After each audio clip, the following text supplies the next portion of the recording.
Hi! Welcome to star ఏ. నేను మీ రమణారెడ్డి మాట్లాడుతున్నా. ఈరోజు మా స్పెషల్ గెస్ట్ ఎవరంటే తెలుసుకోవాలని ప్రతి ఒక్కరికి ఆసక్తి ఉంది కాబట్టి, మేము ఖచ్చితంగా ఈరోజు ఆయన మీ ముందు పరిచయం చేయబోతున్నాం. ఆయన ఎవరో కాదు. మేము ఏదైతే ఆయన గురించి తెలుసుకోవాలని అంబర్‌పేట ప్రాంతానికి మేము వెళ్ళాం. అయితే ఆయన ఇంటి ముందు పూర్తి స్థాయిలో లైన్‌లో ఉన్నారు జనాలు. ఎందుకున్నారని మేము కూడా ఆసక్తిగా అక్కడికెళ్ళగా ఆయనే అంబర్‌పేట శంకరన్న.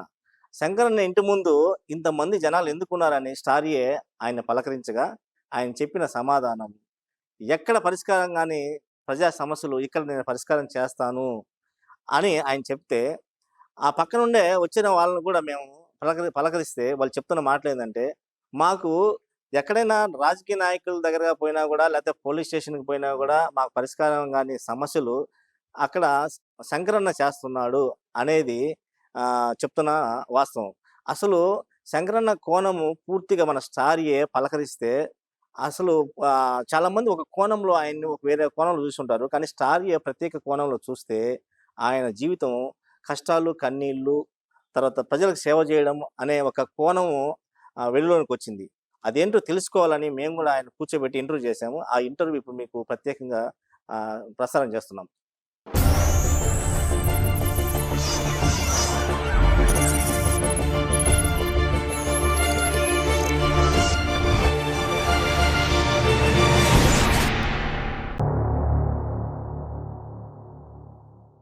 అన్న, ఈ రోజు నుంచి నెల్లూరు నుంచి ఇంత దూరం రావడానికి కారణం అంబర్‌పేట శంకరన్నని కలవడానికి నెల్లూరు నుంచి రావడం జరిగింది. ఎందుకంటే మీ గురించి చాలా సార్లు మేము వినడం జరిగింది. చాలా మంచి సేవా కార్యక్రమాలు ప్రజల్లో కూడా మేము ఎక్కడి నుంచో దూరం నుంచి వస్తుంటే శంకరన్న ఇల్లు ఎక్కడంటే మీరు పలానా దగ్గరికి వెళ్ళండి, పలానా దగ్గర జనాల్లో ఇంత పెద్ద పేరు రావడానికి కారణం ఏంటి? అంటే ఇప్పుడు నా నోరుతో చెప్పే బదులు మీరే తెలుసుకుంటే బాగుంటది. ఎందుకంటే ఇప్పుడు నాది నేను చెప్పుకుంటే ఏం బాగుంటది? అంటే నేను చేసిన సేవలు కానివ్వండి, నేను ఇచ్చే రెస్పెక్ట్ కానివ్వండి, దాని గురించి ఒక నాకు గుర్తింపు వచ్చింది. ఇది అంబర్‌పేట శంకరన్న అని నేను పెట్టుకున్న పేరు కాదు, మా అమ్మ నాయన పెట్టిన పేరు కాదు. ఇది ప్రజలు ఇచ్చిన గుర్తింపు. ఇది నాకు అంబర్‌పేట శంకరన్న అని.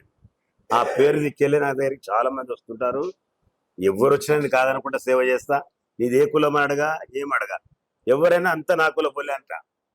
అర్థమైంది కదా మీకు? అందుకే నన్ను లైక్ చేస్తారు అందరు. మీరు కూడా అంత దూరంకి వెళ్ళి వచ్చి ఇప్పుడు ఎంతో మంది ఉన్నారు. మీకు కూడా నన్ను ఎందుకు ఎంచుకున్నట్టు మీరు? నాతో ఎందుకు ఓపెన్ చేయించినట్టు మీరు? ఈ రోజు ఇంతమంది మీ దగ్గర ఉన్న జనాలు కావచ్చు, లేకపోతే వచ్చి కలిసే వాళ్ళు కావచ్చు, ఎన్నో సమస్యల మీద వచ్చిన వాళ్ళ మీద వాళ్ళ సమస్య పరిష్కరిస్తూ ఎవరైతే బయట చాలా మంది చేయలేని పనులు మీరు ఎంతో మంది ప్రజలకు సేవ చేస్తూ మీ దగ్గరికి ఇంత మంచి పేరు రావడానికి మేము తెలుసుకొని ఇంతలో వచ్చాం. ఇది నిజంగా మాకు ఈరోజు ఛానల్ ఫస్ట్ ఓపెనింగ్ రోజు మీరు మాకు దగ్గర ఉండి మా ఛానల్ లోగోని ఆశీర్వదించడం చాలా సంతోషంగా ఉంది. మీరు కూడా ఖచ్చితంగా నెల్లూరుకి వచ్చి ఒకసారి వస్తాను మా ఆఫీస్ దగ్గరికి వచ్చి ఎప్పుడు ఓపెన్ చేస్తున్నారు మీరు ఛానల్? ఇది ఇంకా 3-4 days లో ఓపెన్ అయితే మీరు 1 day బిఫోర్ నాకు చెప్పండి. నేను ఫ్రీ ఉంటే కంపల్సరీ వచ్చి వెళ్తాను. లేదంటే మీరు స్టార్ట్ చేయండి, మధ్యలో ఎప్పుడైనా ఒకసారి వచ్చిపోతాను. సరే, ఇంకోటి ముఖ్యమైన అంటే మేము అడగకూడదు అనుకుంటున్నాం. చెప్పండి. ఈ ఏదైతే ఈ ఇంటి పేరు లాగా మీకు అంబర్‌పేట అనేది రావడానికి కారణం ఏంటి సార్? చెప్పాను కదా నేను మీకు. సార్ ఇప్పుడు నన్ను అడిగితే బాగుండదు. మీరు పోతూ అడగండి. ఇప్పుడు శంకరన్న పేరు అంబర్‌పేట శంకరన్న నన్ను ఎందుకు పిలుస్తారండి అని అడగండి. పక్క వాళ్ళని కానీ సిటీలో ఎంతమంది అవుతుందో అందరిని అడగొచ్చు. మీరు వాళ్ళే చెప్తారు. ఎందుకు వచ్చింది చెప్పండి పేరు. అది మంచి చెప్పండి. మంచి సేవా కార్యక్రమాలు ఇప్పుడు శ్రీ శంకర్ అని పిలవచ్చు, శంకరన్న అని పిలవచ్చు. అంబర్‌పేట శంకరన్న అని ఎందుకు వచ్చింది చెప్పండి. దానికి కారణం ఏంటంటే ఫలానా జాగాలకు పోయి శంకరన్న దగ్గరికి పని అవుతుంది అంటారు. అన్నేడు ఉంటాడు అంటే ఏమంటారు? అంబర్‌పేట. అరే అంబర్‌పేట శంకరన్న ఏడు కోరుతారు? అంబర్‌పేట శంకరన్న దగ్గర పోరు అంటారు. అట్లా వచ్చింది. సింపుల్కి వచ్చింది. ఇంకోటి, మీ తల్లిదండ్రులు మీకు ఏదైనా ఒక సేవా కార్యక్రమాలు ఇట్లాంటి కార్యక్రమాలు ఎక్కువ ఏది వాళ్ళు లైక్ చేస్తారు? మీకు ఏదైనా చెప్పదలుచుకున్నది ఏదైనా ఉందా? మా తల్లిదండ్రులు చిన్నప్పటి నుంచి నేర్పించింది ఒకటే మాకు, 10 రూపాయలు సంపాదిస్తే 2 రూపాయలు తిను, 8 రూపాయలు ఖర్చు పెట్టుకోండి. ఎందుకంటే మేము కూడా చాలా ప్యూర్ పీపుల్. మా దగ్గర 1 రూపాయి లేకుండా బతికిన వాళ్ళం. ఇల్లు కాదు, ముంగటేదో గుడిసెలో ఉంటుంటుంది. ఆ టైంలో మా ఇంట్లో 1 కిలో బియ్యం తెచ్చి 8 మంది తింటుంటుంది. వారానికి ఒకసారి మటన్ తినాలంటే వారానికి ఒకసారి కూడా లేకపోతుంటుంది. డైలీ పులుచు తొక్కులతో నడిపించుకున్న దినాన్ని. కాబట్టి ఆ విలువ ఏందో మాకు తెలుసు. గరీబ్ వాళ్ళు అంటే విలువ ఏందో నాకు తెలుసు. కాబట్టి ఇవాళ గరీబ్ వాళ్ళు వస్తే ఫస్ట్ వాళ్ళకి నేను ఎమ్మడి సహకరిస్తాను. ఉన్న వాళ్ళు వస్తే మాత్రం జర పక్కకు పెడతాను, వాళ్ళు ఉండే పనులు చేస్తాం చేయమని. ఫస్ట్ ప్రిఫరెన్స్ ఇది గరీబ్ వాళ్ళు నేను ఇచ్చేది అది సంగతి.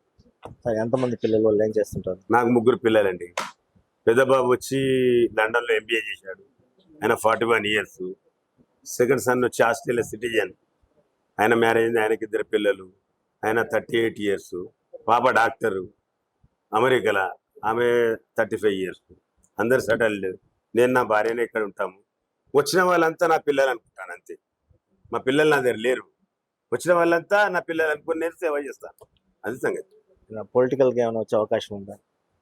టైం వచ్చిందనుకో చెప్తాం. నాకైతే ఇంట్రెస్ట్ లేదు. ప్రజల కోరిక చాలా ఉన్నాయి. నన్ను ఈసారి రమ్మని చెప్పి బాగా పిలుస్తా ఉన్నారు. చాలా మంది సార్ బయట మీరు పొలిటికల్ ఇంకా ఎక్కువ మందికి మీరు సపోర్ట్ చేయొచ్చు, లేకపోతే 10 మంది సహాయం చేయొచ్చు అనే ఒక వాదన అయితే ఉంది. దాన్ని మీ ఆలోచన మాకు ఫస్ట్ టైం మా స్టార్కి ఏమన్నా మీరు చెప్పగలుగుతారా? అంటే నేను చెప్పేది ఒకటే అండి, ఇప్పుడు ప్రజలకు ఇంత ఈజీగా ఇప్పుడు దొరుకుతున్నాం మనం, కరెక్టే కదా. ఇప్పుడు ఎమ్మెల్యే దగ్గర పోవచ్చు, MP దగ్గర పోవచ్చు, మినిస్టర్ దగ్గర పోతారు. వాళ్ళ దగ్గర పోతే ఫస్ట్ PN కలవాలి, తర్వాత ఇంకోని కలవాలి, ఇంకోని కలవాలి, కరెక్టే కదా. గన్వేళ్ళు ఉంటారు. నా దగ్గరికి ఏంటంటే డైరెక్ట్ వచ్చేస్తారు. కాబట్టి నాకు ఇదే మంచిది అనిపించుకుంటుంది. ఈ సేవని నాకు మంచిగా అనిపిస్తుంది. ఏం బిడ్డ అది ఇంత మీరు చెప్పండి, ఇది బెస్టా అది బెస్టా? ఇది బెస్ట్. ఇప్పుడు అది మనం ఎమ్మెల్యే అయిన తర్వాత ఎవరికైనా ఒకరు పని చేయకపోతే ఆడు దొంగలు అంచేవాడికి అప్పుడే మంచిగా ఉండే. ఎమ్మెల్యే అయినాక మా పనులు చేస్తలేదు, ఆ తిట్లు ఎందుకంటే మనకు ఇది బెస్ట్ కదా. అయితే బాబు లేకపోతే పోండి బాబు అని చెప్తాం. ఈ సమాజంలో ఇప్పుడున్న సమాజంలో ఏదైనా ఒక మంచి చేస్తే ఎక్కువ బయట నుంచి కొంత పొలిటికల్ కావచ్చు, లేకపోతే వాళ్ళ దగ్గర నుంచి కొంచెం ఒత్తిళ్ళు ఎక్కువ ఉంటాయి. అట్లాంటి ఏమైనా మీకు వచ్చినాయి? నాకేం లేవండి, ఆల్ పార్టీస్ మాయ. అందుకే నేను ఈ పార్టీ అని చెప్పుకోను కదా. ఎవరు గెలిచినా మన పార్టీ. ఇప్పుడు కాంగ్రెస్ కానివ్వండి, BJP కానివ్వండి, MIA కానివ్వండి, ఏదైనా అదర్ పార్టీస్, కాంగ్రెస్ కానీ ఒకటే పని. ఎవరు గెలిచినా అందరి దగ్గర నేను పోతాను, అన్నాన్ని రెస్పెక్ట్ ఇస్తారు, పని చేసి పెడతారు. చాలా మనకు అది. సార్ మీ జీవితంలో ఎక్కువ సంతోషమైన ఏదైనా ఒక భావన చెప్పగలుగుతారు మన టీవీకి? అంటే నేను బాగా సంతోషపడేది ఎప్పుడంటే 4 years బ్యాక్ ఇలాగే నా మిస్సెస్ 26 January బర్త్డే. ఆ రోజు ఇదే ప్లేస్లో కూర్చున్నాను. ఇక్కడ అమ్మ లేని పిల్లలు చాలా మంది ఉన్నారు. అలా ఒక 47 members ఏమో ఉంది. వాళ్ళు ఒక వ్యాన్ పంపించి వాళ్ళని ఇక్కడ పిలిపించి ఈడ భోజనాలు పెట్టాను బర్త్డే రోజు. ఆ రోజు చూస్తే వాళ్ళ కాళ్ళకు చెప్పులు కూడా లేవు, అర్థమైందా? అదే రోజు చెప్పులు తెప్పించి ఇచ్చి వాళ్ళకు ఆ రోజు అడాప్ట్ చేసుకున్నాను 47 members. వాళ్ళకి ఇప్పుడు భోజనాలు నేనే పెడుతున్నాను. అది చాలా సంతోషం అనిపిస్తుంది నాకు. ఏది ఏ చిన్న ఫంక్షన్ కానీ మాది అక్కడ పోయి భోజనాలు పెడతాం, అక్కడే కేక్ కట్ చేస్తాం నా పిల్లలతో. అదే చాలా సంతోషమైన విషయం. ఇంకోటి ఏదైనా ఇప్పుడు బర్త్డే అంటే ఏం చేస్తారండి? అందరు హ్యాపీగా అందరూ బిర్యానీలు వండుతారు, మందు పెడతారు, తాగుతారు, తందని ఆడతారు. మేము గరీబులకు సేవ చేసుకుంటున్నాం. దాంట్లో ఎంత సంతోషం ఉంది చెప్పండి? వేరే దాంట్లో ఉందా సంతోషం? తాగుతారు, గుద్దవల తాగుతారు, మనల్ని తిట్టిపోతారు. ఆ గరీబ్ వాళ్ళు చూడు ఆశీర్వదిస్తారు మనకు. అరే అన్న మా ఎంబడొచ్చి కేక్ కట్ చేయించుకుండు, మా ఎంబడి కూర్చున్నాడు, వాళ్ళ ఎంబడి కూర్చొని భోజనం చేయండి ఒకసారి. మీరు ఎంత సంతోషం అంటే చూడండి. ఇది స్టార్ ఏకి ప్రత్యేక ఇంటర్వ్యూలో అంబర్పేట శంకరన్ ఇచ్చింది ఏంటంటే, నేను కష్ట నష్టాలను ఎదుర్కొని 10 మందికి సాయం చేయాలనే ఉద్దేశంతోనే నేను ఇక్కడ సేవ చేస్తున్నాను. రాజకీయాల కన్నా కూడా ఈ సొంతంగా సేవ చేయడమే సంతోషంగా ఆయన పరమావధిగా భావిస్తున్నాను. ప్రజల కోసం ఇంకా ముందుకు అనేక సేవా కార్యక్రమాలు కానీ ఎవరైనా నా దగ్గర సమస్యతో వస్తే ఆ సమస్య పరిష్కరించడానికి కృషి చేస్తానని మన స్టార్ ఏ ప్రత్యేకంగా తెలవడం జరిగింది. Thank you sir. Thank you.